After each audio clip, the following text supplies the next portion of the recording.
ज़हर ज़िंदगी ड्रामे जी नेक्स्ट एपिसोड में छा थींदो। जेका अचण वारी किस्त आहे उन में वाक़ई रबन हाणे मोटी भी ईंदो घर ॾे या उहो शराब पी करे मतिलबु हिकु मवाली टाइप क़िस्म जो माण्हू थी वेंदो, मतिलबु घर छॾे ॾींदो, बिल्कुलु ईंदो ई कान।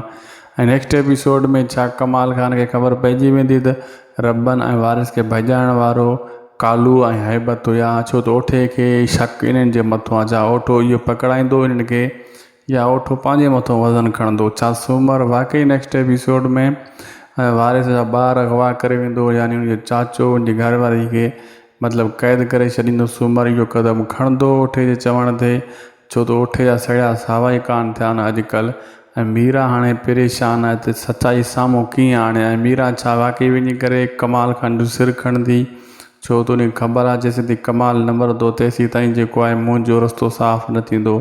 सॼी कहाणी तव्हांखे अॼु ॿुधायूं था इन एपिसोड में। दोस्तो पहिरियां इन वीडियो खे पूरो ॾिसिजो ऐं शायदि ख़ुशो वीडियो यूट्यूब चैनल खे ऐं फेसबुक पेज खे बि फॉलो, लाइक ऐं सब्सक्राइब हिन वीडियो खे बि अॻिते शेयर करे छॾिजो। तव्हांखे कहाणी ॿुधाईंदा हलूं दोस्तो त नेक्स्ट एपिसोड जेका अचण वारी आहे, सूमर जे मथां इहो ओठो मतिलबु दबाव ॾींदो, उनखे परेशान कंदो, चवंदो त तूं वारिस जी फैमिली खे अगवा कर, छाजे करे वारिस खे क़ाबू करिणो आहे। इन जे करे न तूं वारिस तोखे कोन छॾींदो, तूं अॻे बि उनखे क़ैद कयो चाचे खे।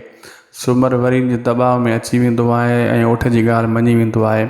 ऐं नेक्स्ट एपिसोड में तव्हां ॾिसो त मावाली ऐं लाहौती थी वेंदो हुयो। रबन नशा कंदो, मतिलबु परेशान हूंदो ऐं शराबूं पींदो अहिड़े हिसाब सां, ऐं वॾी संगत सां वेठो हूंदो ताक़िन में।